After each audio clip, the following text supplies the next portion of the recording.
Alright. So, let me just see the last.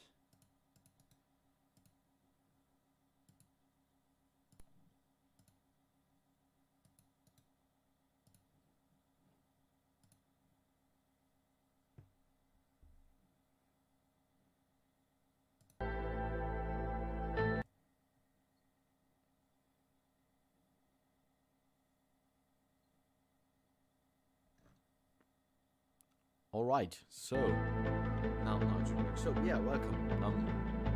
I've decided to start streaming again on a new game, which actually only released a week ago, I suppose. Yes, a week ago. So this is Suzerain or Suzerain, I suppose.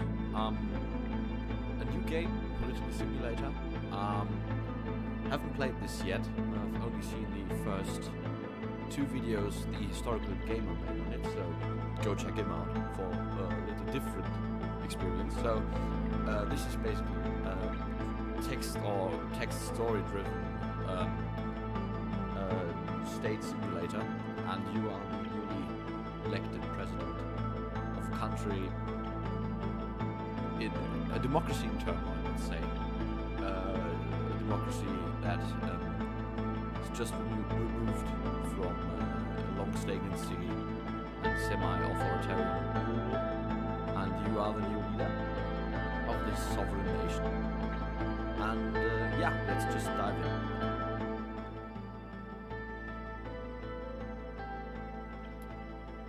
So the game begins with this: you are my enslavement and my freedom. You are my flesh, burning like a raw summer night. You are my country. And this is basically the introduction to the game, where you design pretty much your backstory. Let's see. Yeah, works. Okay, so the year is 1908. The Kingdom of Sordland. So Sordland is the country we'll, in the end, rule. So you open your eyes to this world. You came from a wealthy family in the city of Lahaven, a middle-income family in the city of Holsord, which is the capital, an impoverished family in the city of Dire. So I think I'd like to basically create my own background, so I'm pretty much the definition of a middle-income family. My father's an engineer, and yeah, so this sounds most reasonable. Your parents named you Anton. As the only child of a diligent civil servant, you lived quite an ordinary childhood. Life was not bad. You were lucky enough to attend a well-known public school. Frequent fights broke out at the Rain family home. These made you feel uneasy. The years passed. So my name is Anton Rain in this game, September 9th, 1923, so 15 years old. I didn't check the birthday actually. During history class at school, the bell started to ring unexpectedly. You heard a loud commotion outside. As everyone tried to figure out what was going on, the principal announced the historic revolution. The kingdom was no more. The Republic of Sordland was born. Yeah, back in the day, age 15. I would say I wouldn't have fully understood it. Although 15, yeah. 1926, after graduating, you passed the university exam with high marks. You had the opportunity to choose between several studies. You chose law at the Holsord State University, economics at the Lahaven Business School, history at the Dire University of Culture. So, I'm currently studying history. So, I'd say I study history. Sounds reasonable? I think so. During the first year, you attended a lecture with David Whiskey. He was a well-known diplomat from the Foreign Ministry and the son of the president. After observing the hall in silence, he expounded why realpolitik is important for successful foreign policy. He argued that a strategy based on practical and material factors would be much more successful in reaching Sordland's ambition. So my main subject is political science, and I'm currently neck-deep into foreign or international relations. I don't like realism. Realist theory has just so many holes nobody wants to explain, and people like Kenneth Walsh just say, yeah, well, it's like that, deal with it. So I'm gonna skip on that, and I'm gonna question what I was being told. May 22nd, 1927. Soldiers entered campus in the evening ahead of the first election. Many were in shock as the uniformed men created a secondary security cordon and started arresting the teachers. A group of students started gathering in protest. Along with your best friend Peter Vecton, you decided to protest. Let's say. So, hello North, and the music is too high. I can fix that. Let's go like that. One of the officers made a loud announcement that echoed through the campus. General Luderin declared martial law in order to restore the administration. Please stand back and disperse to your rooms. You joined the students that slowly marched towards the larger group of soldiers. Suddenly, the soldiers charged. Ooh. A student fell and was trampled as everyone started running away. To be honest, I had a talk with a friend, and we agreed that we both aren't heroes, so I'm probably not a hero. And if everyone starts running, I think I would start running as well, to be honest. Unlike the others, you were lucky to escape. It was a gloomy year. Yeah, sounds a lot like it.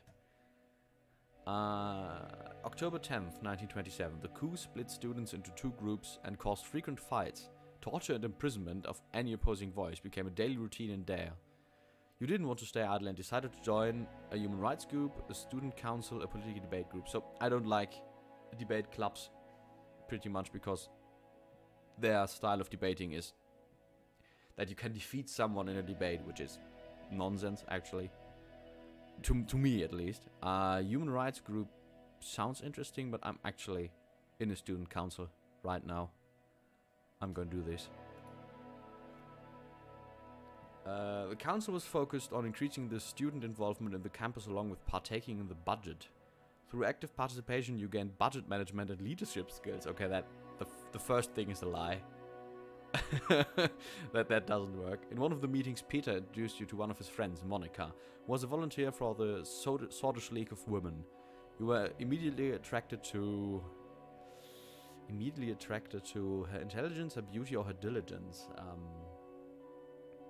I find diligence to be pretty attractive because as my podcasting schedule at the moment shows, I'm not very diligent, and I admire diligence, so I will take that. The politically charged environment led you to join the Red Youth, the Socialists, the Young Swords, the Nationalists, or stay away from any political organization. So hard. I'm actually a member of the SPD and their youth organization, which is called the Young Socialists, although they are Social Democrats. But this, I suppose, would be like tooth and nail socialism, the hard one, the bitter one, the real socialism. Revolutionary socialism, which is not really what I enjoy. So, as hard as it sounds, I think I will stay away from any political organization. A radio relayed that the communist General Ricard surrounded Luderin and his troops, demanding their surrender. They refused and heavy fighting broke out across the country. You just couldn't believe it, the army was fighting amongst themselves. So, I'm 20 years old now, it's June 2nd, and Sordland plunged into chaos. Alright. The clashes escalated into a full-blown civil war. The horrors made you isolate yourself for a while. Monica helped you cope, and love grew between the two of you. However, it was a difficult time for love. Yeah, sounds like it. The chaos must end. The charismatic Colonel Tarkin Soul orchestrated a sudden coup and brought an end to the chaos. He wrote a new constitution and restored stability. The people saw him as a savior. He formed the United Sordland Party and ran as a presidential candidate in the first ever elections. I would obviously vote in the first ever elections, and as there are no other options, I would of course vote for the USP. USP won the election by a large majority. After graduation, you kept seeing Monica and noticed her interest to marry. However, a letter arrived from the military calling you to fulfill your compulsory service. It was a time to serve your national duty. Sounds reasonable. A devastating civil war broke out in the neighboring country Welen. The distinguished Major Josef Lankea ordered you to lead your squad on a border patrol mission. It was a very cold winter night when you began watching out of Gumran outpost. So, 22 now, Berger region. I'm being just a conscript, hopefully at least not the war. After several hours of marching through the snowy hills, distant noises were heard. Visibility was too low to confirm the source. The squad crawled forward in formation. Okay, crawling in formation. At night sounds hard. And found a spot to observe. A group of refugees had made it beyond the border fence. You escorted them back. I think the historical gamer made that mistake because he had them escorted back and thought he meant escort them back to the camp, to your camp, and not back to the country civil war. So I'm going to let them slip through. None of my business. After the patrol, Major Lankia arrived with anger and immediately relieved you of your command, calling you a disappointment. Ouch. One of your squad members had reported your actions. After several months of scrubbing the floors as a punishment, your duties ended and you went back to civilian life. Ah, this does not bode well from a political career. You and Monica decided to share our lives together at age 23. Yeah, sounds reasonable. After receiving the blessing of her parents, a ceremony was held in Holsort. During the same year, you worked hard to secure a high-paying job at the governing United Sordland party. It was much more difficult to start your career on a good foot because of the refugee incident, but you still managed. Ah, yeah, well, good. Working for the ruling party was the easiest path to power. The financial compensation was too great to pass up. It was the best opportunity to change the country for the better. To be honest, this sounds reasonable. Working for the ruling party. Yeah, well, kind of a dick move, but yeah. You became the foreign policy assistant to one of the more experienced members of assembly. You worked long and hard, staying late at work, reviewing dozens of foreign policy plans. You were climbing the ladder. Yay! Foreign policy. I love it. I'd love to. September 33. Seoul strengthened the Republic by removing the institutions and symbols of the former kingdom from society. Things were also looking up for the country as the massive economic boom continued, and people were the happiest they'd been in a decade. Election time came, and it was decided President Tarkin Sol was elected once more. April 2nd, 34. The preparation of the most comprehensive trade agreement with Agnolia was occupying most of your personal time, but your significant contribution to the trade talks, not TED Talks, sorry, triggered an invitation to meet President Tarkin Sol himself, who offered you a key position. You were to become the youngest member of the assembly. I accepted right away, not with doubts. Sounds reasonable. June 38. As the youngest MP, it was difficult to connect with the influential inner circle. You needed allies, so you brought Petre as your right-hand man. The birth of your son Frank provided a brief moment of joy and relief. You sacrificed work to spend time with your family, sacrificed family to improve your position in the party. Sounds like I would do the latter.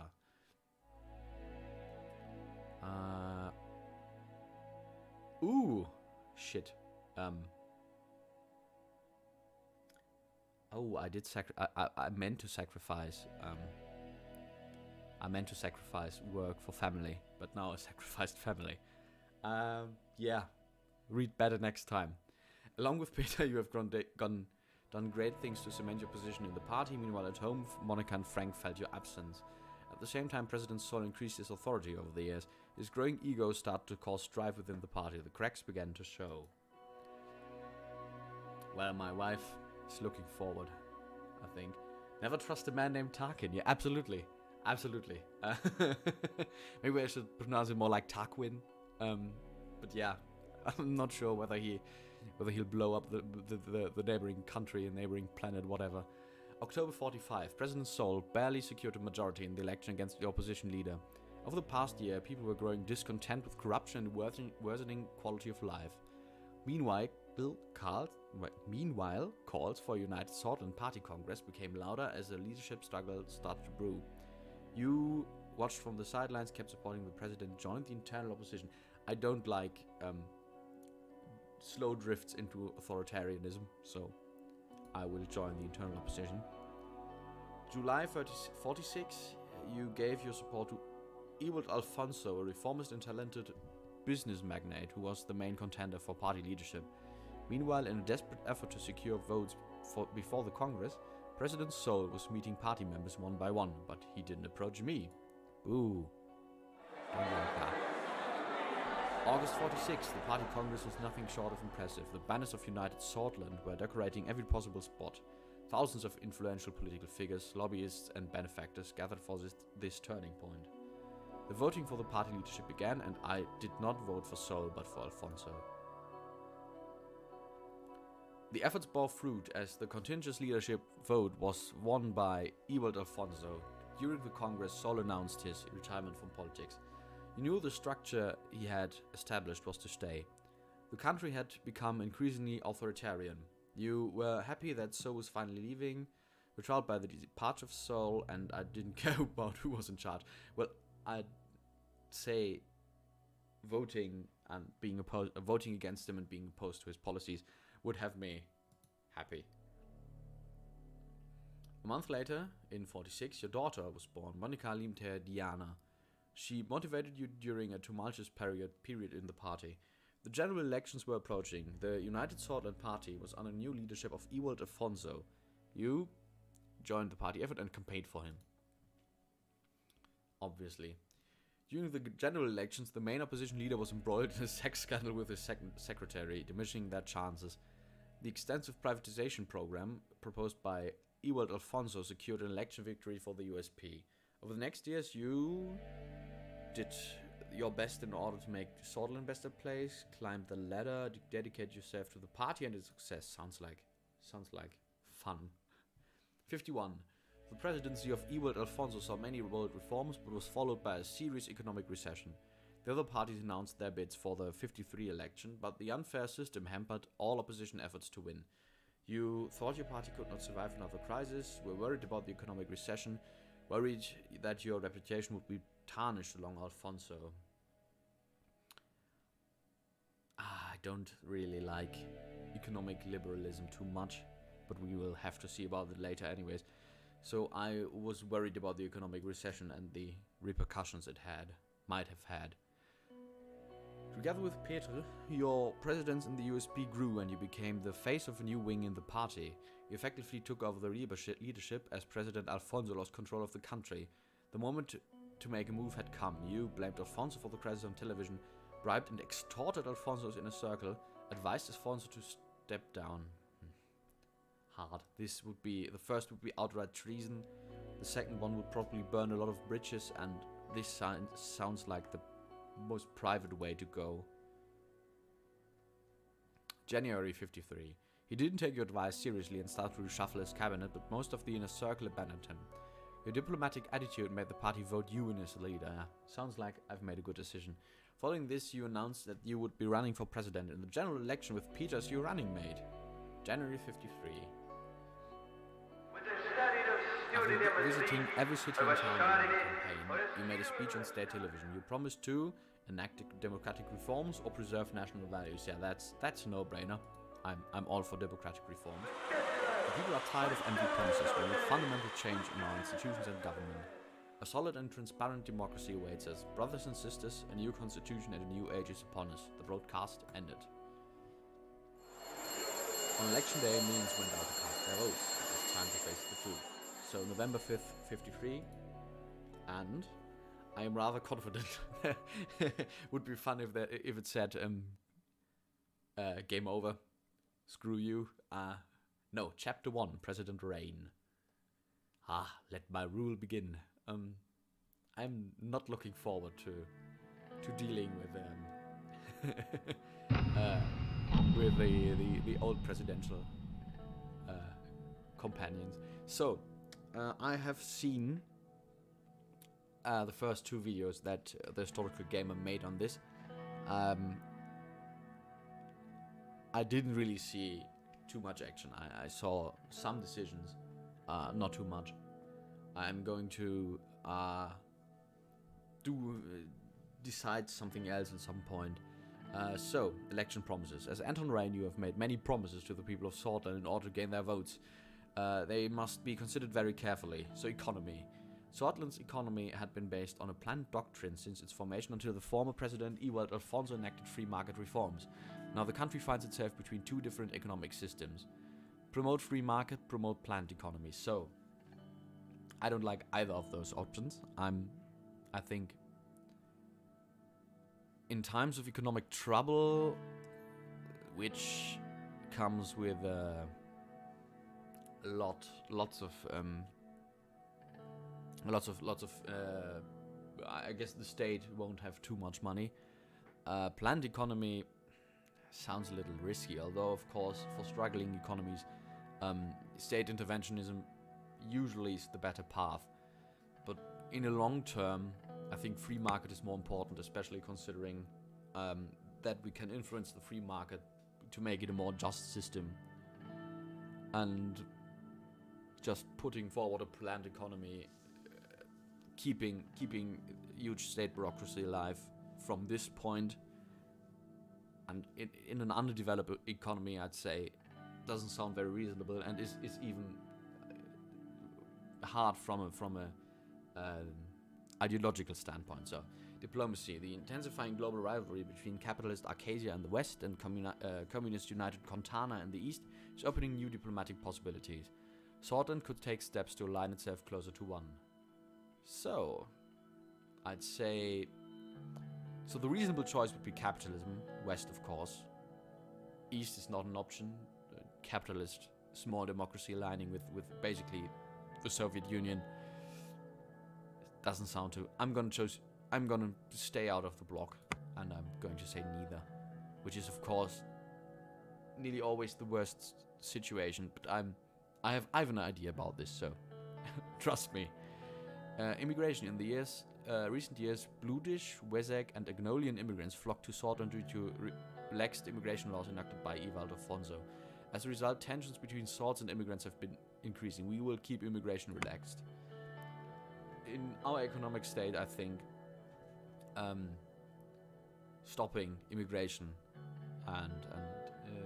would be a bad idea. We have also promised to focus on a certain extensive subject within our first term. The people expect us to solve the negative situation with this topic while providing an overall improvement to the rated policies. So we have health. Our health system seems to have suffered recently. Or there's a disparity between rural and urban hospitals and health service. You're going to end up like Brandenburg in 30 years more. Yeah, maybe. Maybe I will. Well, maybe I'm going to get boned by everyone, but maybe we can find other friends. Education: the lack of schools, teachers, and classroom equipment sounds what I'd be working for. Law and enforcement. Improvement there would probably be a good synergy with the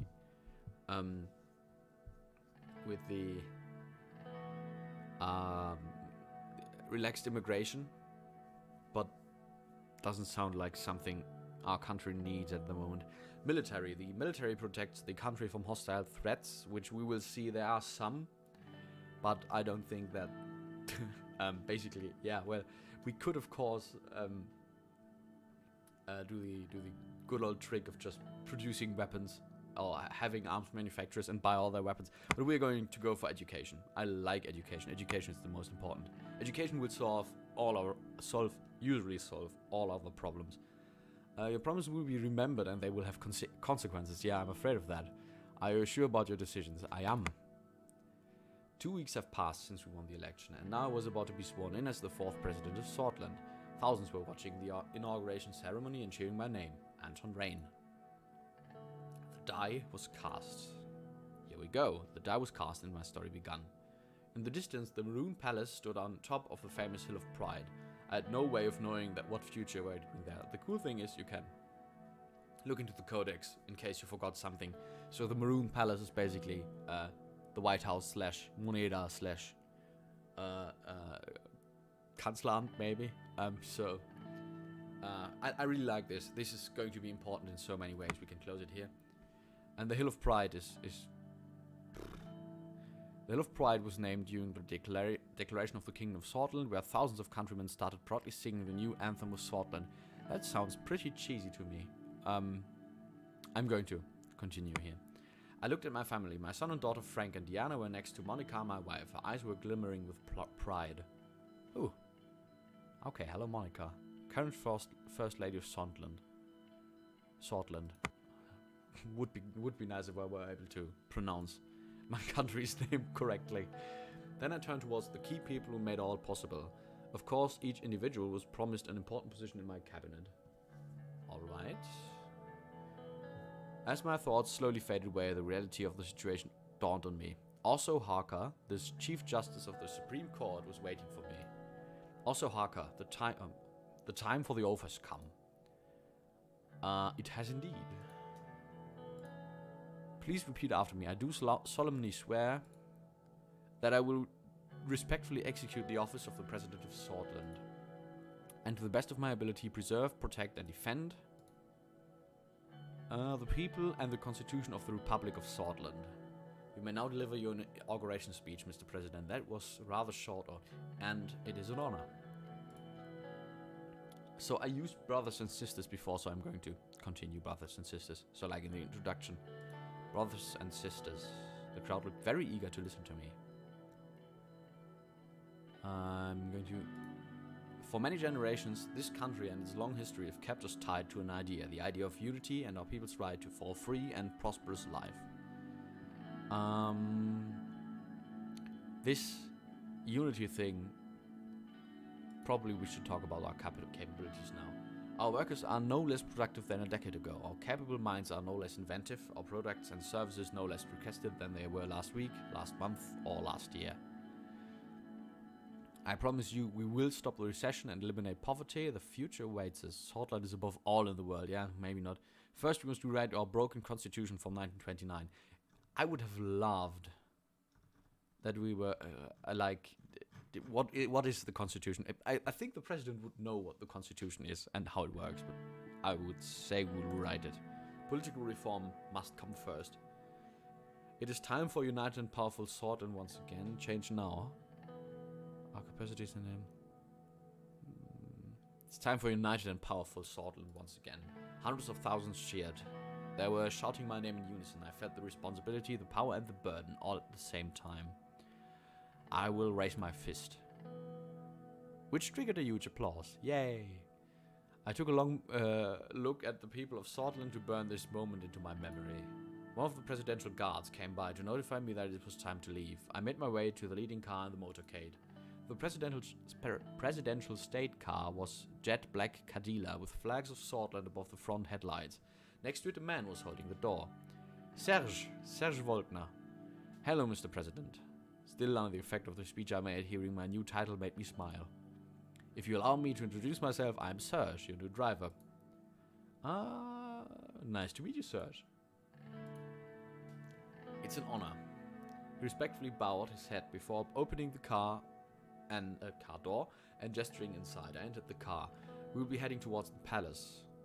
The motorcade began to move. On the way, Serge proceeded to explain his duties as a driver. As minutes passed by, I found myself lost in thoughts again, barely paying attention to what he was saying. He suddenly made a gesture towards the now closer palace. Isn't it a beauty? The Maroon Palace. I mean, there's an awful lot of domes. It looks like an Orthodox church. Yeah, well, I don't mind. Let it be an Orthodox church. He was right. Sunlight glinted off the palace's many maroon-colored domes. It was so bright that I had to look away. Every time I look at it, I'm reminded of my duty to this nation. It is in good hands now. Nah, cheesy. So do I, Serge. It's the beating heart of our nation after all. You all owe a great debt to men who led the country from here. It's just a building, Serge. Yeah, it's just a building, Serge. You're right, Mr. President. I don't know much about architecture, but for me, it's the most beautiful building in all of whole Sword. The car drove past the majestic gates, continued uphill to the entrance, and stopped in front of the doors. Serge got out of the car and opened the door for me. Have a great day, Mr. President. Ammonia West Core. Ammonia West Core, wahrscheinlich. Probably. He referred to the famous Swedish phrase from the times of revolution, Ammonia West Core Vectan Sista, which means morning will come, victory is close, and I will of course answer in kind. I made my way upstairs through the extravagant corridors of the palace. Marble and engraved wooden finishes decorated the interior. My footsteps echoed in the colossal halls. The guards bowed their heads in respect as I opened the massive doors to my new office. Here we are. So, welcome to Sordland. So as you can see, we are here, that's our capital, and this is the rest. This is like dire, where the poor option is. This is where the extremely rich option is. And you have little reports, press reports from everywhere. So like, this is England, and in England, reports call attention to the alarmingly low levels of productivity, high rates of food insecurity, malnutrition, and rural poverty in the inner lands of the region. So this is a backwater. Lack of investment in Avery. The mayor of Avery, Eric Neal, reports a lack of adequate infrastructure around Avery. Meanwhile, according to data published by the National Business Council, around 19% of companies' total expenditure in England is absorbed by logistics cost, while in peer regions this figure is below 10%. So this sounds like something we would have to deal with. Lahaven. Port of Lahaven loses importance. The latest marine traffic reports show that the port of Lahaven is no longer the busiest of the Mercopa continent, falling behind to the 3rd position. Wow, that's a steep drop. The largest port of Sordland and holds enormous importance for the economy. This major port city will hopefully keep supporting a possible economic upturn in the entire country if investment projects succeed.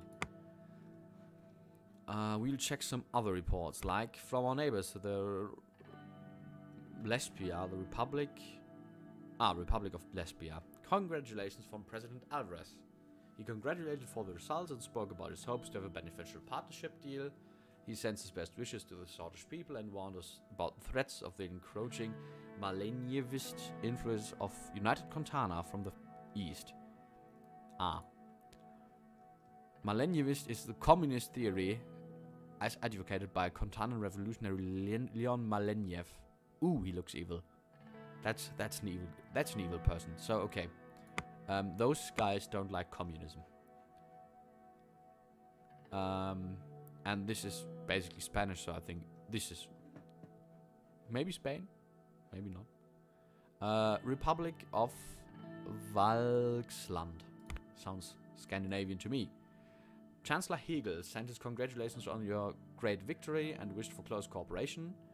Hegel signaled concessions from Valksland in case of a promising trade deal.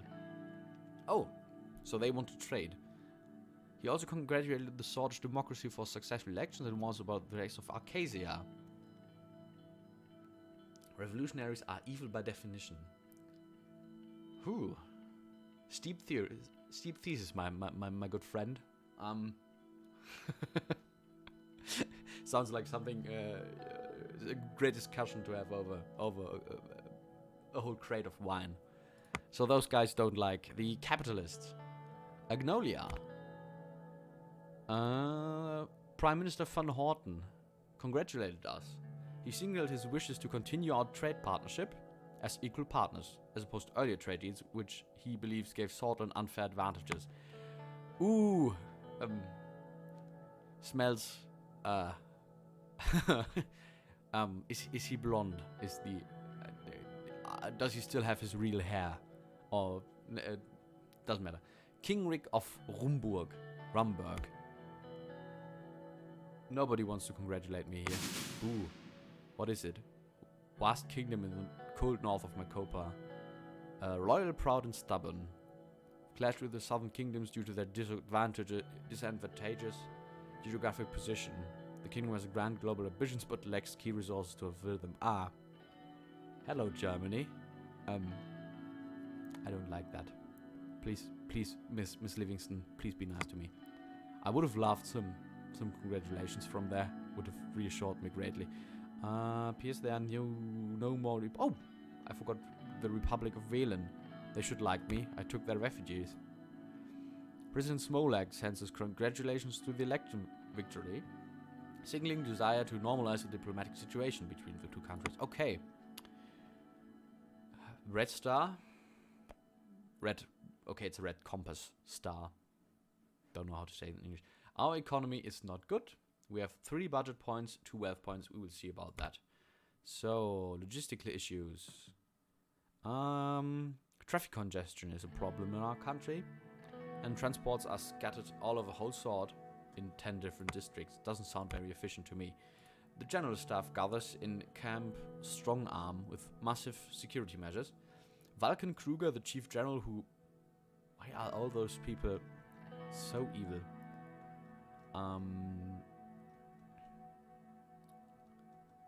There's so much backstory here.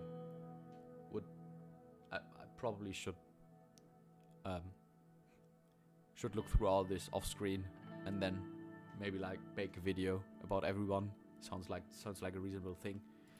The chief of the armed forces made a public press statement highlighting the increasing chances of military confrontation in East Maricopa, so over there on the left, and requested support to strengthen the military. Oh wait, no, is this north?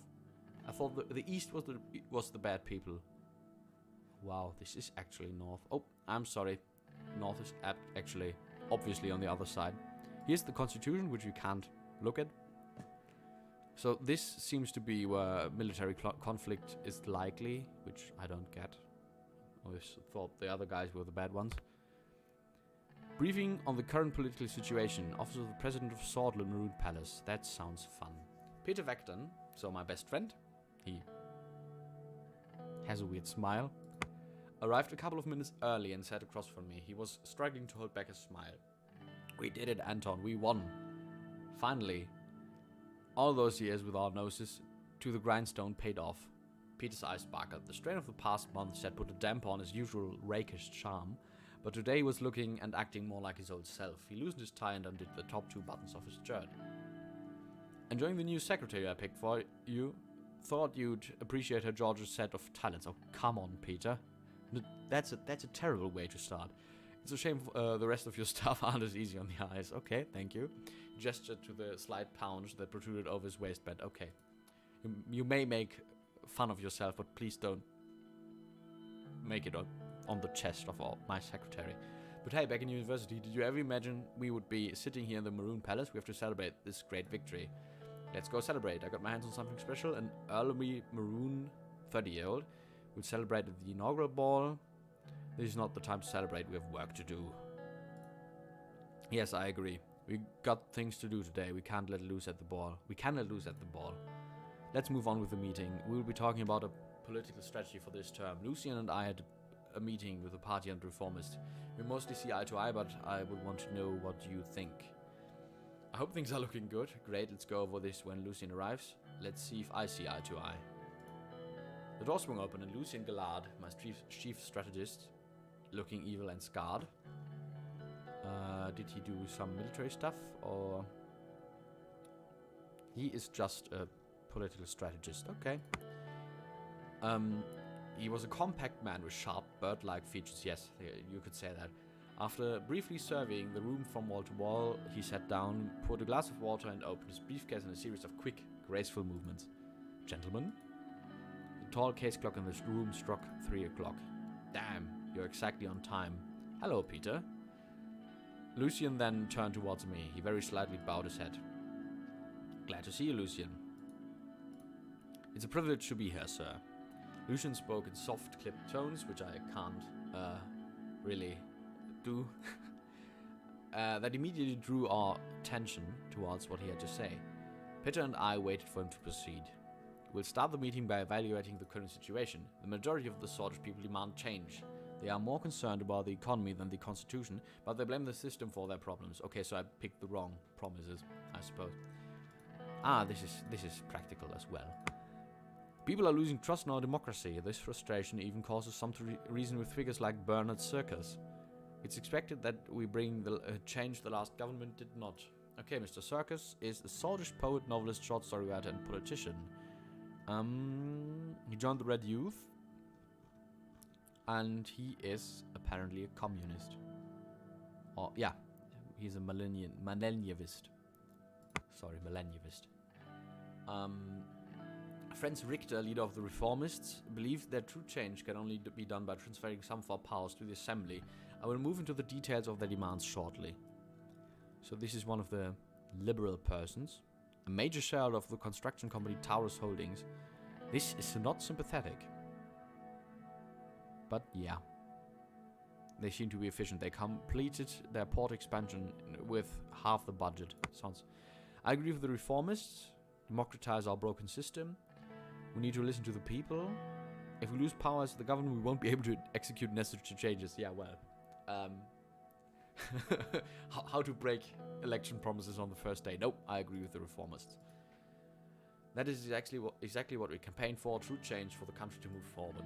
We will need many allies against the old guards in the government. Mr. Richter managed to influence many members of the Assembly to give their support for drafting a new constitution. Reformist politicians are quickly increasing in number. While the reformist wing inside our party is still a minority, they could have a tripartisan majority in the Assembly, especially if they unite under Franz Richter. Tripartisan majority sounds like fun. USB reformers aren't wrong to agree that we need change, but we should be in charge. Mr. Richter could be a potential ally in our goal to maintain a majority in the Assembly. Our party must fall in line with our position in the near future. We can't have a strong divide. I say that we must convince the party first. Opposition would be the only one to benefit from our party divisions. Reformists' demands are clear. They want to limit the president's veto powers, ensure that the Supreme Court is independent, and take away the right to vote on constitutional amendments. Take away their right to vote on constitutional amendments. The Supreme Court's right to vote. I will support reformers with the proper balance of power. We must not listen to their demands. I won't allow them to influence me. We will shape our own future. So obviously, I will align with the reformists here. I agree, it's better not to go against the wind of change that is raging around the country at this moment. The old guards will do their best to preserve the constitution. Chief Justice Hawker and his allied judges have great influence over the Supreme Court, which would be tough to break. So this is the guy from the inauguration. All those people, except for Peter and maybe Lucian, don't look as if they ever had fun in their entire life. The court also has an abrupt power over constitutional legislation. Without their approval, we cannot even change it. We need a comprehensive bill to balance the power structure more fairly. We must break the power of the Supreme Court in one way or another, which doesn't sound... I'd rather not go against them, poses high risks. No, we will need a comprehensive bill with a fairer power structure. I agree the old guard won't like this though. Yeah, so this is the old guard. No explanation needed. A comprehensive reform that would make the reformers happy would mean maintaining a balance between all branches of the government, which means removing your absolute veto as well. Reformers demand the loopholes in the constitution to be fixed. Looks like we have many challenges ahead. We cannot allow obstructionists to exist. We cannot underestimate the situation. We cannot allow obstructionists. I don't even mean... No, but are they the obstructionists? Probably. Looks like we have many challenges ahead. We'll figure it out. Our party still has 130 of 250 seats in the Assembly. That is power. That is not much power. But yeah, we're one-party government. Sounds reasonable. I like it. However, to reform the constitution, we must receive a 2/3 majority in the Grand National Assembly, which is 166 votes, and a simple majority in the Supreme Court that equates to 6 votes. After we had settled our thoughts on how to proceed, we will need to talk with our party figures. Our first goal must be to get the 150 signatures that we need to start the process. Following the green light from the USP, we will reach out to the other party leaders to see if they would back our draft, and then the last step is to convince the justices of the court. The entire process will take a long time, but we must start working with the reform committee to evaluate all possibilities for a new constitution as soon as possible. We write a more democratic constitution with the reformers. The new constitution should give the president wide-ranging powers to lead Sordland into future. We could work with the old guard to protect our existing extensive powers. I don't know if this is even an option. We're obviously going to be as democratic as possible. That is what we have been preparing internally. People elected us because of our promise for democratic reforms. The key thing here will be the strengthening of power of the Assembly, which we already lead with majority. Peter nodded in agreement. Yes, the divisions of power need to be balanced for better Sordland. According to the initial draft that we made with the reformers, there are 2 changes to the constitution that are not open for the discussion. First, the Supreme Court will no longer vote on constitutional amendments. Second, the president's absolute veto will be taken away. This can be replaced with limited veto system by fixing the current loopholes. The first thing sounds pretty sketchy, but constitutional amendments with a 2/3 majority I think shouldn't really be scrutinized by the Supreme Court, because the Supreme Court should mostly decide on the constitution itself.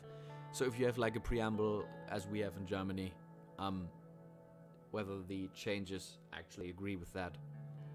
Yeah, no, I have no problem with those colors, especially not with the last. I like the last one very much. If no problem with these clauses, let's work with the reformers. Yes, sir. Lucien nodded. We'll form a reform committee together with all parties and start reaching out to all stakeholders in the assembly and the court for a new constitution.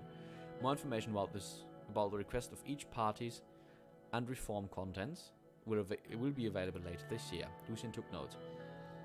Another important point, we must be aware about the Lutherberg group. The oligarchs convene under this group to influence our economic policies.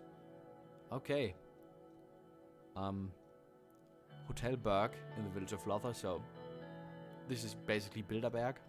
National Bilderberg. Okay. Sounds sketchy, I don't like that. According to reports, some members of the National Business Council are in their pockets. They will truly try to bribe us for their special economic interests. So, NKB, National Conseil des Bizerten, okay, National Business Council, is apparently the state forum for the private and state sector. I won't be bored, it won't happen. No, I won't be bored. As far as I know, Simon Hall has some ties to this group, and we may try using his influence if necessary. I'm aware of Mr. Holt's wide network that will come in handy. They are an important force. The group is dependent on our economic policies. They can't move a finger without us. Yeah, sounds like fun. I wouldn't be so optimistic. We need to tread carefully on all sides with all power players in order to survive our term. Lucien looked at his watch.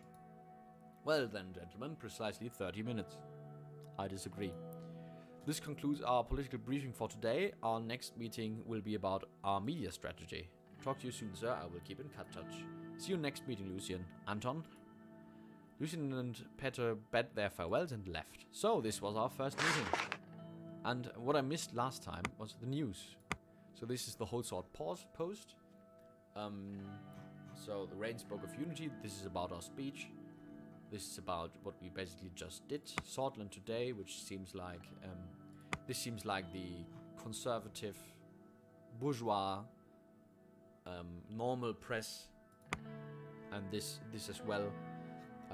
First congratulation came from Kizaru Kiban of the National Front Party. Runner-up of the general vote, the PFJP didn't concede.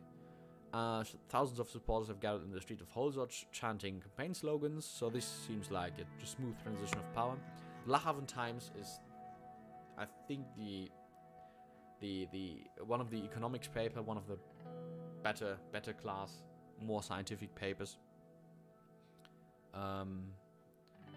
Yeah, this is the first law. I will talk about this later. New assembly begins duty. Absolutely radical. The Radical is like the socialist left-wing newspaper. Another USP president, so they don't like us apparently, which is reasonable. Economist is basically an economics newspaper calling for free market, National Business Council affiliation, and they want infrastructure projects. And Geopolitico is basically the foreign relations newspaper, which says that Rumberg is trying to push the border south, which we don't like, because that's basically our border. And they want a place in the sun apparently, and I won't let them have one. Increasing homelessness in Dire increased by 25%. This is not good. Something we should be talking about.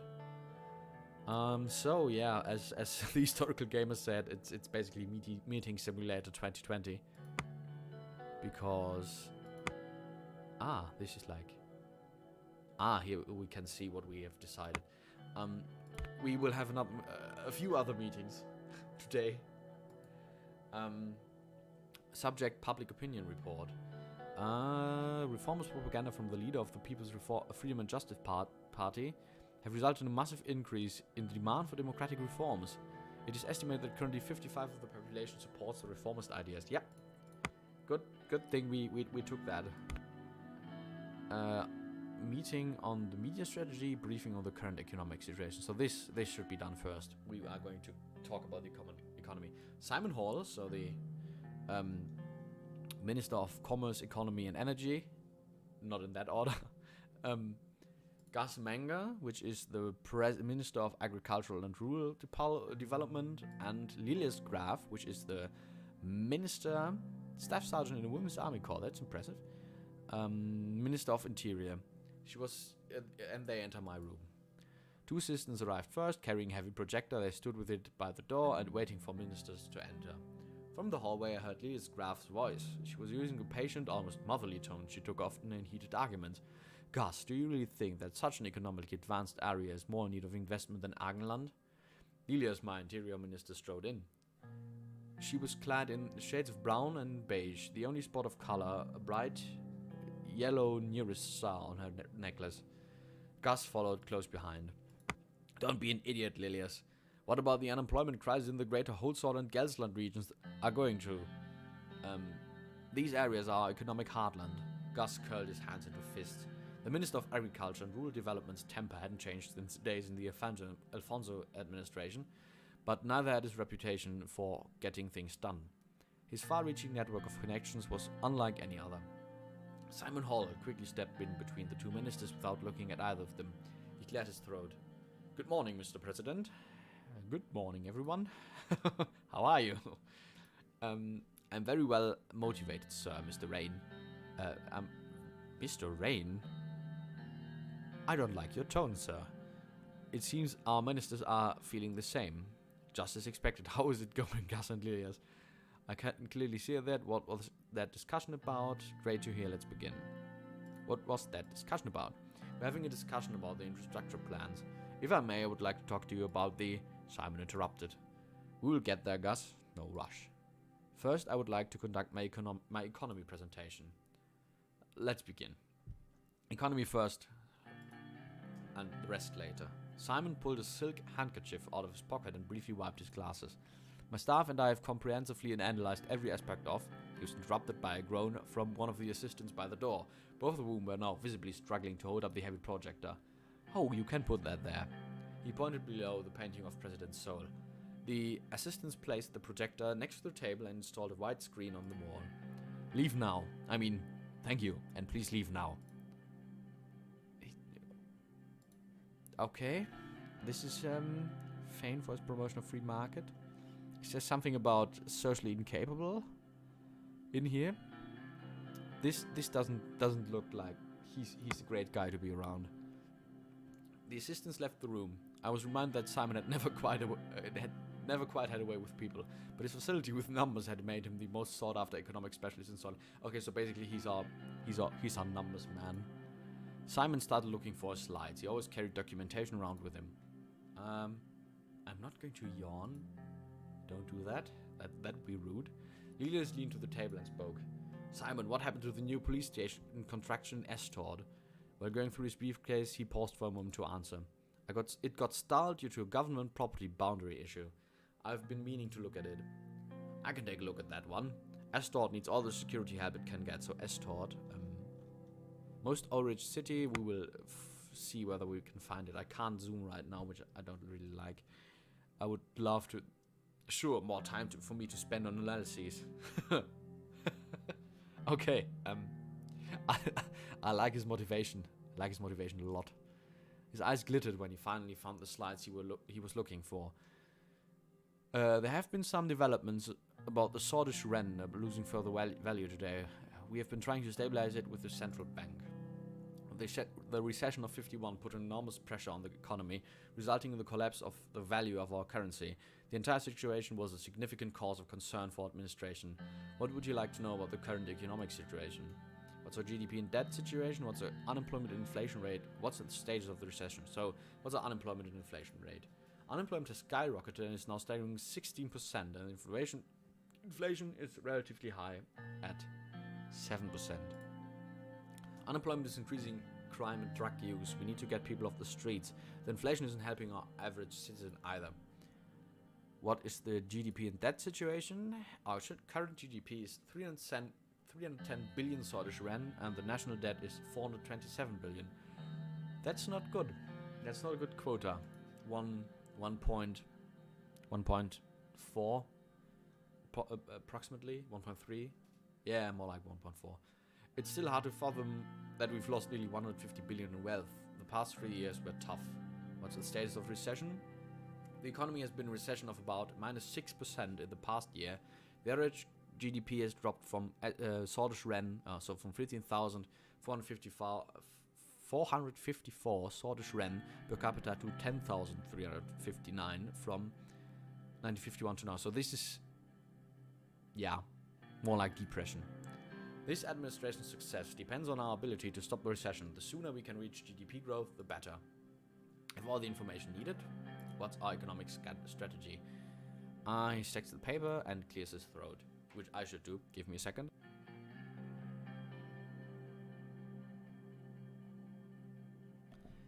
Okay, here we go again. As you can see, the situation is alarming, but not everything is negative.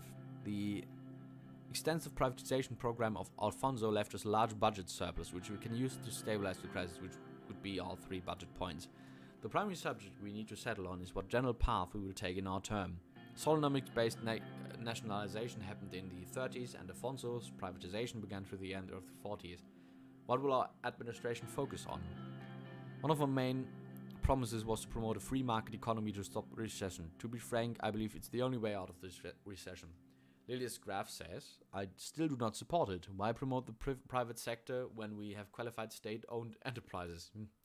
Because the lack of competition has made them inefficient. Simon nodded. Who's Gus Manga? Wait, but... Lilias. Sorry, I mixed the two up. Lilias was the guy for me. Really should know my ministers. What are the consequences of the free market is not a question worth asking, I think. The more of the economy we control, the better we can manage the recession. What are the downsides of the planned economy? Humanity in the 20th century is thriving because of the rule of supply and demand. Yeah, well, no. What are the consequences of free market? Not many, but one. We are much more likely to be influenced by the world economy. And it's important to think about this subject because the upswing of the world economy will reflect good on ours too. And when the global economy crashes, we go down with it. Structural problems of Solonomics were going to lead to a recession according to the prediction at the time anyway. Either way, even if we pick one of the doctrines, we retain the option to make economic choices on a case-by-case basis, which is what I want to do, really. That is, however, not recommended in my point of view. The last thing we need is a chaotic economic plan. Finally, something we can both agree on, Lilia. There's another important point which has a direct impact on our economy. Superpower. Okay. Yeah. Sorry. I was a little phased out at the moment, and I just saw that the stream is saying that we play Grand Tacticians, which we are not. Wait, I'm going to change that real quick. We are playing Suzerain or Suzerain or whatever. I'm going to rant a little about the title later, anyways. There's another important point. Superpower. So I guess like diplomatic, economic superpowers, and not Superman coming to whole sword. I was taken a little off guard by this. We've done well not aligning ourselves with any of them. Economically speaking, an isolationist policy overall could only work if we were to reap benefits of both spheres and their rivalry. This is very dangerous to attempt, but still possible. We must be very cautious. There are schemes being devised about Sordland. We cannot give in to their wants now or in the future, otherwise our country will turn to a pawn. Sordland will not be controlled by any nations exactly, so Sol was right along with his policies. I still haven't decided if they wish to come. I still haven't decided if they wish to come with a deal. Okay. Time will show if staying neutral will work out. Yeah, time will show. We must make it work to protect our country and our values. There's no other way. We need to be open to other possibilities. Arcasia is a strong country, and if we end up in their sphere, Sordland would increase its influence on the world. The deals we would get surely would bring us out of recession, so he wants to align with the Americans, basically. In return for what? Our independence? When the time comes, I hope you will make the right decision for your own good. Simon cleared his throat again. Let's not get ahead of ourselves. Minister Whiskey will be in charge of informing you on those types of foreign policy decisions. We must first decide on an internal economic plan. Simon put forward a legal document outlining the possibilities of both economic doctrines listed. We have to thank Sordland's planned economy. Let's finish what Alfonso started. What's our long-term economic schedule? Picking a construction company, trade relations, tax reform, and privatization initiatives would be some of them. Sticking to a solid planned economy strategy would be the right call, says Lilius. So, as I said, I'm going to try the capitalist free market and try to enact social reforms, or at least do what we Germans call the social market economy. The recession was the direct result of his free market reforms. No, I don't think so. I think complicated issues like recessions don't have such simplistic backgrounds. History must know the reason for the recession was because Ewald Afonso betrayed his party. Okay, Gus? That's not true. There was plenty of time for him to do it. If you can't make change happen in 2 years, then you are at fault. Oh, thank you. Let's move on. What are your final thoughts on that, Mr. President? Critical institutions must remain in state control. We should look at opportunities for like privatization. The market economy doesn't require as much guidance and could help us to attract foreign capital. It is hard to fully agree or disagree with these options. I think that critical institutions like delivering services is important, like electricity, water, whatever. Otherwise you end up like modern Chile. Oh, I apparently found the hotkey for the codex, which is one of my mouse buttons. Few could be and wouldn't be negative, but few could be and it wouldn't be negative, but either way you make the choices. So what will our general economic plan promote? Promote a free market, as we promised. I can't say I agree with this, yeah. Really look displeased. Now that there's a clarity on which direction we're heading, I will work on a good plan accordingly. This concludes our meeting. And the ministers disperse for lunch. I want lunch too. Where's my lunch? Okay. So, what are we to do next?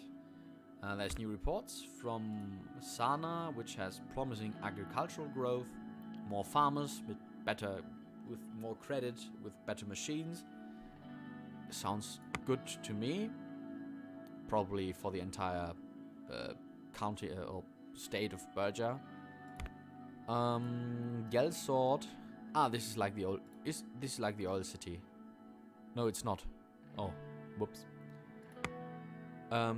Reduction in rail assets with more than 1/5 of the railway network being mothballed. Ooh, horrible. Increasing demand in goods from Gelsort to the capital is pushing the network to its limits. Now, okay. Don't like that. Increasing unemployment in Mona.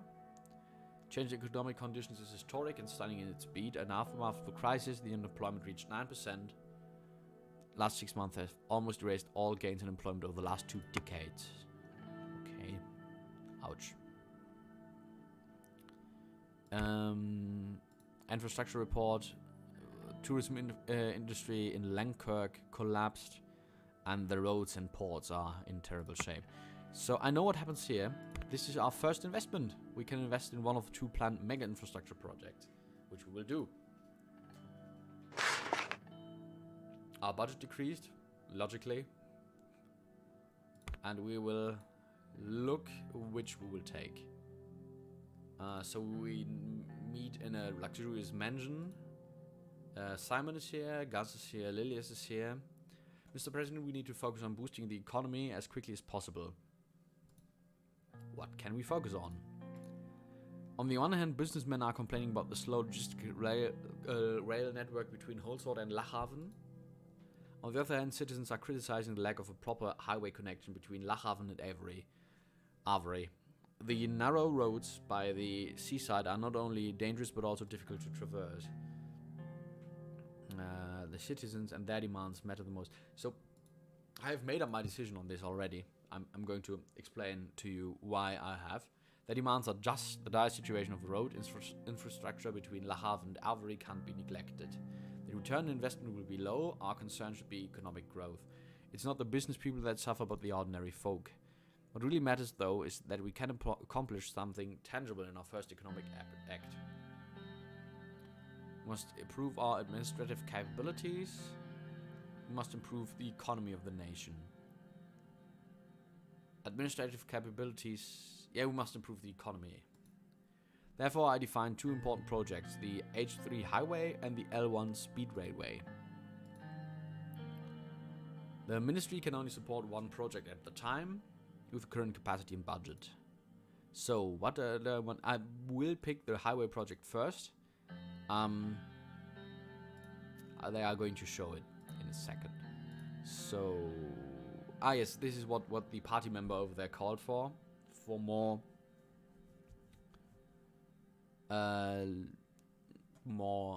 infrastructure there, and local businesses suffer. We look at the map. So Lachhaven, from Lachhaven to Lenkirk and to Avery. So I'm going to skip forward a bit. So the people up there feel neglected. We can actually. So this is, and I've read on this a little. Basically, there's different ethnicity over here. There's racial violence against them in the rest of the country. Also, Agneland actually, I think, belonged to Agnolia. And it's important that we will have this highway, of course, will reinforce, unite the country, and open the trade route to Agnolia. We should make the Agno sword citizens respected swords. So this is the one thing, and the other project basically deals with the creating a high-speed rail network from the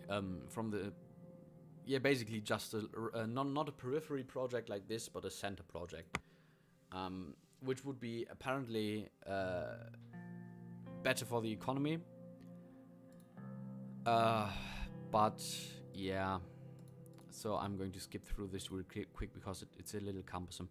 It's going from Holsort to Anrika, and from there to Gelsord, and from there to Lachhaven and the Great Port.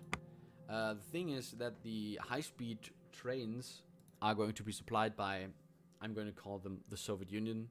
I guess it's United Contana, so I guess this would make us dependable. And I think investments in already developed regions make little sense. And the mayor of Anrika wants this project, but I don't think so, because I will build the highway. I think it's important to connect the less developed parts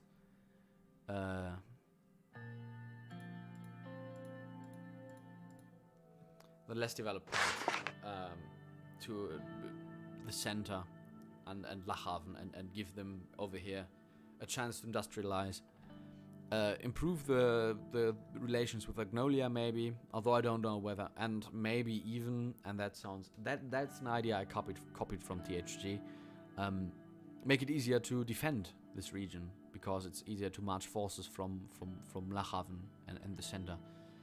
Okay, so country overview.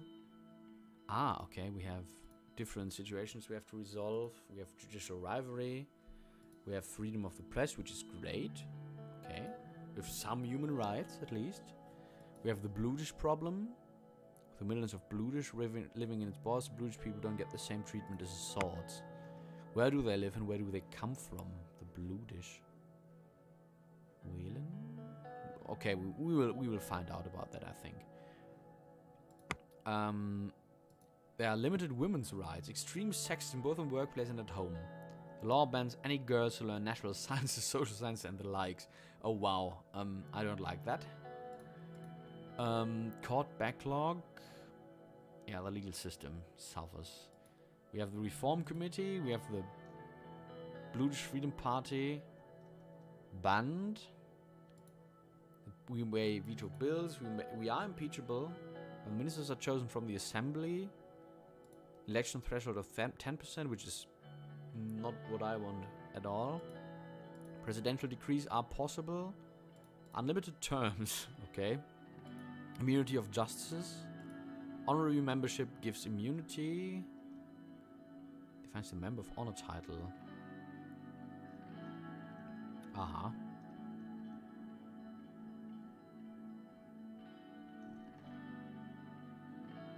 Okay.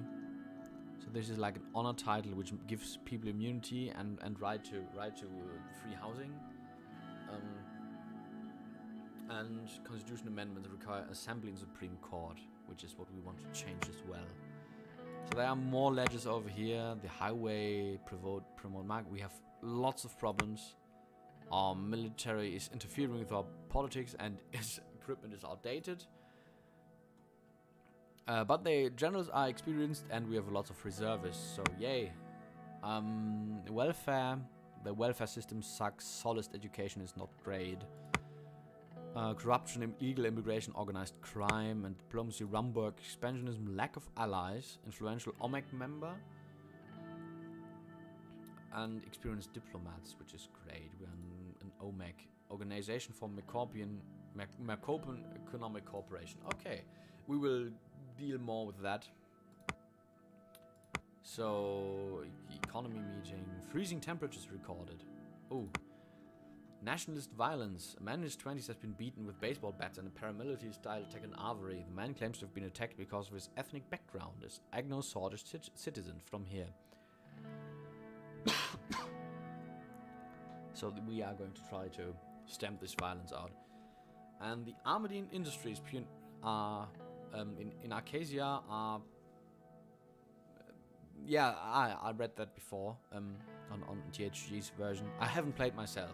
I have to repeat. So the last thing I knew, but now it's basically complete blind flight for me. So they are, yeah, they invented a pocket transistor radio, which is great. Office of the President of Sordland, meeting on the media strategy. Lucien put his reading glasses and went over some documents. Let's begin. First of all, Lucien, you managed that Marcel Coronti contacted you. The Corontis had been known as the richest and most influential family. The oldest son of Conrad Coronti, the industrialist and media mogul who founded Hoss. Heart of Sordland conglomerate. Ooh, sketchy. Lucien turned to me. He's offered to meet with you, Mr. President. Why should I meet him? Well, after the passing of his father, may he rest in peace, Marcel aims to become the next CEO of the HOS conglomerate. He mentioned a productive collaboration. They are very powerful and influential media conglomerate. To start with, they own the Sordland Today newspaper, the Swedish Broadcasting Corporation, which means it would be wise to have them by our side. Sorry for interrupting. Does this productive collaboration entail? Let's consider our options.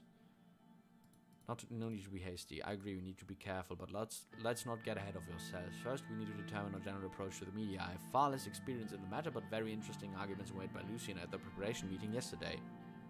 There are two ways we can approach the media. One of them is by influencing it, which has clear advantages. The other one is keeping it independent. The media must be independent. Ideally, yes, but an unpopular leader will not be able to pass even the easiest of reforms. It is of utmost importance to maintain the public popularity and avoid any damaging scandals or mistakes.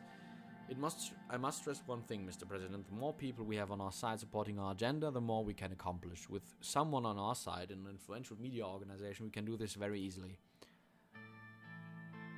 Two wrongs do not make a right. That might be the case at times, but it is hard not to forget what happened to President Alfonso during his last year. Things got even worse after his cabinet resigned and the media started to slander him, but that is also to do with his inability of strategic political maneuvering. 2 knocks were on the door. Please come in. Livia Suno, my secretary. She's a party functionary as well. She's a party secretary. And yeah. Okay. I'm still a little bit shaken by the commentary. A dark curls bounce as she crossed the room to my desk. She spoke with a slight lilt in her voice. Excuse me, Mr. President. Mr. Gallard's secretary has been calling me and wanted me to relay a message. Marcel Coronti, the new CEO for Hoss Conglomerate, is on the line for Mr. Gallard. Well, the boy is in our court now. Would you like to talk to him, sir, or would you like me to? You go ahead. Connect the line to my office. Right away, sir, connecting the call to line 1. I don't really want to have this man think that the president is his toy. Lucien picked up the phone and started to listen. A few minutes passed as the two talked over the phone. Good news indeed. Congratulations, Mr. Cronty. Thank you for contacting me about this. We will talk later. Lucien Gallard put the phone down. What was so important that it couldn't wait? He just elected to the CEO of the board of directors. He offered a partnership deal regarding his media branch. He's inviting us to his resort near Conrad for a meeting. The board has decided rather quickly. It seems that gave him the confidence to approach us again. He's going to offer the real deal and now has the power of the conglomerate too. This choice is upon you, Mr. President. I can set up the meeting soon. I would like to hear your opinion, Peter. I arranged the meeting. I do not want to associate with a media mogul. Reject the offer. I don't want to. That is a clear no. Very well. I hope we've made the right call. Well, that makes things clear. We should focus on other things anyway. Lucien looked at his watch. It looks like we ran out of time for today. We'll continue where we left off later. Thank you for your time. That would be evil. See you soon, gentlemen. Lucien and Peter gathered the documents and promptly left my office. We were already getting the attention of key and potentially dangerous figures. Okay, we have a new entry of Marcel Coronti, and I didn't want to meet him. Conrad Coronti passed away, the first and most important modern entrepreneur Sordland has ever seen. Had sadly passed away today. People looked up to Conrad Coronti as a figure of success, respect, and wealth. After his immediate passing, his son Marcel Coronti took over his title as new CEO of Heart of Sordland Conglomerate. Ah, yes, the left is a little pissed about the ball we are giving. Sordland's regional trade. As the Reign administration starts its first term, there's a question in all of our heads. What will be the regional international trade policy? Due to the strategic geopolitical location of Sordland, historically Agnolia and Whelan have been natural trading partners. Depending on the direction of the Reign administration, we think it is likely that a new trade deal will be brokered with at least one of these partners in the near term. All in all, regardless of which trading partners the administration decides to go with, one thing is for sure. Regional trade will boost the ailing economy. The real question is, what does Valksland or Lesbia think about Sordland? That's a good question. I'm looking forward to answering it. Are there any new reports or news? No, not yet. Okay. Reading the report from Hoser Party Committee report. The Reform Committee reports that any potential change to the constitution in the direction of the reformers will likely result in strong opposition from the National Front Party. Oops. Nationalist ultra-conservative political party. I don't like them. The members of Assembly in support of such direction seem to be in great numbers and possibly make up a majority in the Grand National Assembly, while most of the members of the United Sordland Party seem reluctant. Alright, campaign finance bill. Ah, yes, we've heard about that. So, I kind of skipped through this. So, this law basically says that the allocation of party funding will be... I'm just going to read this. The criteria for the allocation of public funds shall no longer be according to the number of votes won in the general election by a political party. The new criteria shall be the proportion of seats won by a political party in the assembly. Political parties shall receive an annual amount of 500,000 ren per member of the assembly. So this doubles our budget and increase the budget of the other parties in the assembly, while everyone below the 10% threshold won't get any money. And as you can see, the Reform Party is in it, and I think I skipped over report. The Nationalists are in, unfortunately. But the Communist Party didn't actually manage to get into the parliament. So I don't like this. I don't like this at all. This is not democratic. I don't know why any legislator would start off their legislating period with such a law. So I'm going to veto this. This has nothing to do with democracy. The radical likes it, obviously, because the undemocratic proposal was crushed. President Rain showed us that he can go against his own party when needs to be done. And the Hotsort Post said, yeah, so the reformist chief liked our veto there. Okay, we are going to do 1 or 2 more meetings. We can invest in Mr. Manga. Mr. Manga. We can invest in Armadine Industries, the guys with the radio. And I think that if they are so successful, we will at some point start to invest in this or like help this company with subventions. And I don't want to invest there. That would be possible imbroglio. I don't like this. I don't like this at all. All right. Here we go. Reception at the inaugural ball. I just finished buttoning my suit jacket when the doorbell rang. The presidential guard has arrived to pick us up for the inaugural ball. The ball was a 3-decade-old tradition, breathlessly anticipated by politicians, bureaucrats, and the press. I called Monica to get the children ready. Looking in the mirror, I straightened my tie and took a deep breath. After tonight, there would be no turning back. Suddenly, Diana, my daughter, hugged me from behind, startling me a little. Monica had fixed her hair into an elaborate braid woven through with ribbons. Papa, Mama told me it's time to go. Hello, darling, I'm ready. Where's your brother? Tell your mother I will be ready very soon. Okay, Papa, I can't wait to see the palace. It was almost time to leave. The big ball was starting in less than an hour. Now, where's my first lady? Darling, Frank, it's time. Monica, Frank, enough fussing around. Let's get a move on. Where's my first lady? Monica came down the stairs. She was wearing a simple yet elegant beige sheath dress and short heels. Her hair had been neatly pinned into a chignon, whatever that is, showing off the pearl earrings I had given her for our 15th anniversary. All those years she had stayed by my side. Now we were about to begin the most challenging chapter in our lives yet. How do you do, Mr. President?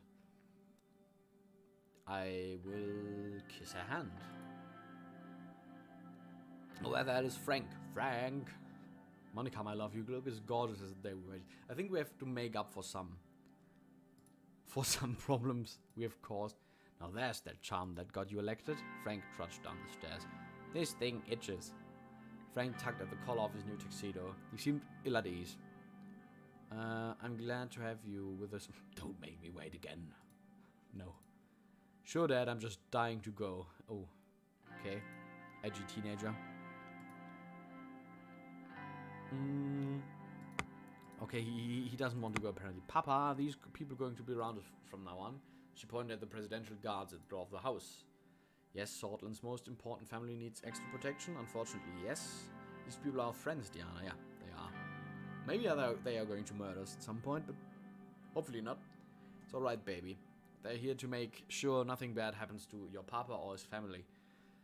Monica held Diana's hand. Together, flanked by the guards, we walked out the door. Halfway to the car, Frank stopped abruptly and turned towards me.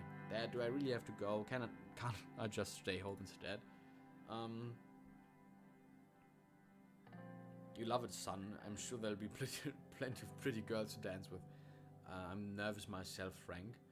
Don't make me angry, Frank. Yeah, well, I'm nervous myself, I say. Well, when you put it like that, sure, let's go. Presidential Guard rovers, Serge drives us. The motorcade starts driving towards the palace. Anton, what are you thinking about? Nothing. Nice car, isn't it? I think that we've come a long way together, haven't we? Yeah. Yes, we have, and there's still so much that we'll accomplish side by side. Just remember, no matter what happens to the children, I will always be here for you. I'm going to help Papa fix everything. Frank rolled his eyes. Yeah, I did too. I know you will, honey. Well, we'll see, darling. This means a great deal to me. Let's just enjoy the night. After what seemed like just a few minutes, the convoy slowed to a halt. Serge rolled down the limousine's soundproof partition. Here he is, sir. Hope you enjoyed the drive. Much appreciated. How are you today? I'm just as good as I can be, but today's your day, sir. I'm glad you are in charge now. You know, my entire family voted for you. Okay, thanks for the info. Thank you and your family. I'm here with all of your support. Yeah. No reason to thank me, sir. You are the one who sparked a glimmer of hope in us all. Serge opened the door for me. The normal imposing palace was festooned with garish banners that nearly made it look cheerful. Politicians, bureaucrats, and celebrities, the cream de la cream of the Sordland elite, streamed inside the building. Good luck there, Mr. President. I'll see you on the trip home. I stepped out and immediately found myself surrounded by loud voices and camera flashes. Hordes of eager journalists thrust their portable microphones my way. My guards fended off most of them, but one woman managed to dodge them. Boo! I recognized the Swordfish Broadcasting Company logo on a press lanyard. Mr. President, do you plan on working together with the opposition parties on the expected constitutional reforms? If the opposition is willing to support us, yes. Mr. Richter clarified that as long as you hold your promises of democratization, they will support you on these issues to the end. What do you think about his statement? I welcome it. We want other parties to join him in his endeavor. Honestly, I don't expect much from him. Can't comment since I haven't seen his statement yet. I welcome it. It is a challenge for us all. One more question. One of your first acts as a president was to veto a campaign finance law that would have deprived small parties of public funds while increasing those channeled to your own. Are we seeing the beginning of more egalitarian administration? I've had it with your questions. No political party deserves to be silenced. I just didn't want to cause too much of a stir on my first day. Is this like an ironic, charming answer? Yeah, it is. That's enough, ma'am, said one of the guards, while nudging the reporter away from me. A path through the crowd was now open, and we quickly made our way to the entrance of the palace. At the same time, dozen fireworks went off. The entrance was decorated with beautiful ribbons in Sordland's colors of white, yellow, and maroon. A lush maroon carpet had been rolled down the stairs. We entered the lobby and joined throngs of people making their way towards the ballroom. Behind me I heard a familiar voice. There they are, the most beautiful family in Sordland. Uncle Peter! Hi, Uncle Peter, it's great to see you. You two are growing faster than I'm getting wiser. Are you sure you've gotten any wiser, Peter? You're a sight for sore eyes, Peter. Mr. Vice President? Mr. President? Happy to see a familiar face, Peter. Evelyn? Peter's wife, Evelyn, approached us and shook her hands with a firmness that belied her delicate features. Congratulations, Anton. I have to say, the results were clear to me from the beginning.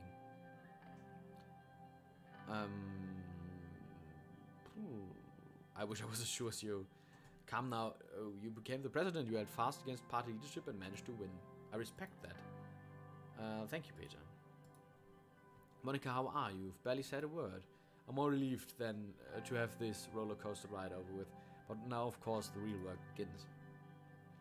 Ah, yes, managing the hell, planning parties, daily trips to the salon to look best for the foreign dignitaries. Don't be so old-fashioned, Evelyn. I'm planning to use my powers as the First Lady to advance the position of women throughout Sordland. Equal rights of all sex are long overdue, wouldn't you say, Anton? As long as you don't burn the toast. Wow. Okay. Absolutely.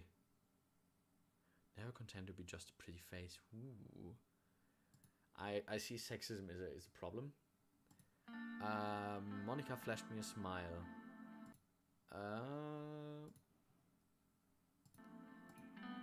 Diana suddenly jumped in between us and tugged on my sleeve.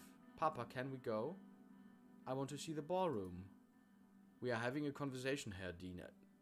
Yes, it's time, let's go. Nah, yeah, okay. I'm going to be nice. Move to the ballroom. We left the lobby and made our way towards the ballroom. Inside we were yet again surrounded by a noisy crowd, but this time it was the politicians who sought to appease the new authority in Sordland.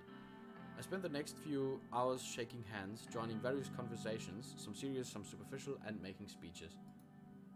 We finally settled down at our dinner table with the back turns as the band started playing some slow jazz tunes. Oof, that was tiring.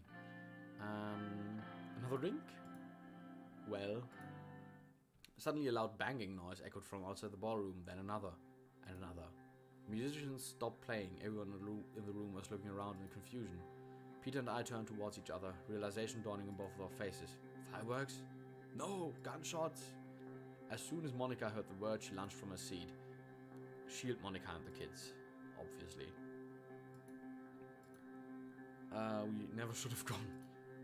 Chaos broke out as some of the guests flung themselves under the tables and others ran towards the door, screaming.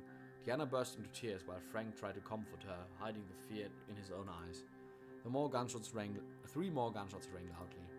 Mr. President, are you alright? Karl Geiser, head of the Swedish police force, was running towards us with 3 more police officers in decorated uniforms. They all had their guns drawn. As soon as he made it to us and saw that we were unharmed, he let out a big sigh of relief. Thank God. What the hell is going on? 1 second, Mr. President. He turned around quickly to his men. Check the perimeter, now.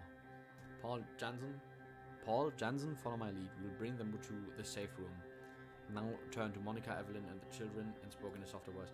Don't worry. The situation is under control. Please follow me.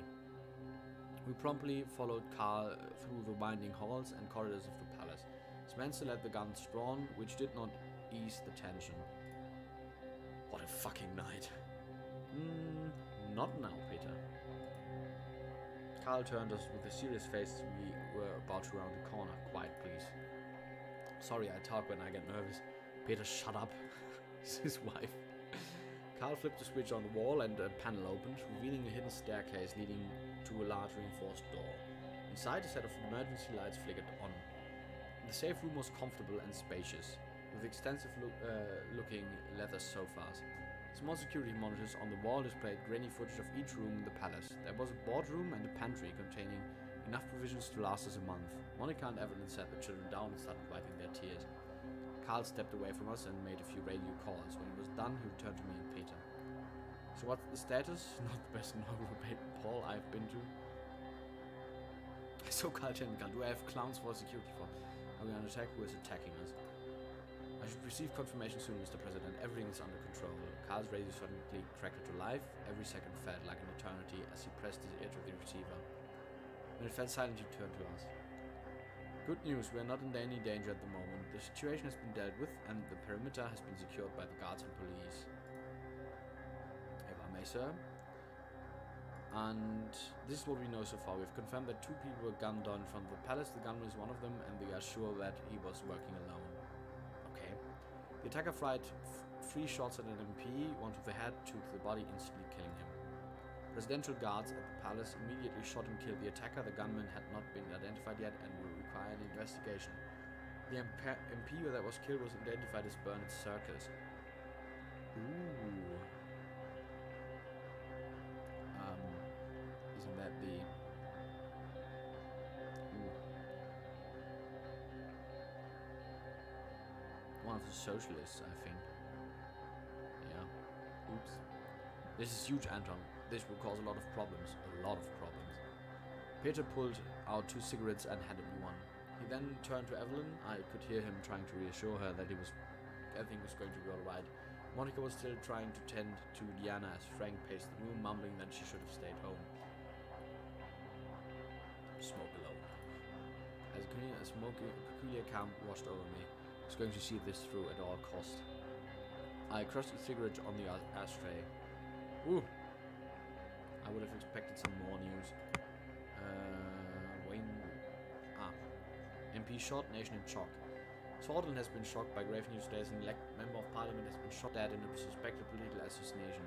Police sirens were heard around the clock as the whole Sword police force increased security measures around the capital. The fact that such a violent act happened in the heart of the capital during the new president's inauguration celebration has worried many citizens. The Red Youth have reported to have promised revenge. Ooh. This seems like it has the potential to be a spark that will swirl Sordland into political violence of the 20s. And I like the, rain will comes Victor's words. We had that. The PFJP likes us now a little bit more. Alright. Emergency meeting. I don't want to do any more meetings today. Can I decide? I probably can't decide anything else. So this will be it for today. I thank you for listening, or for watching, rather.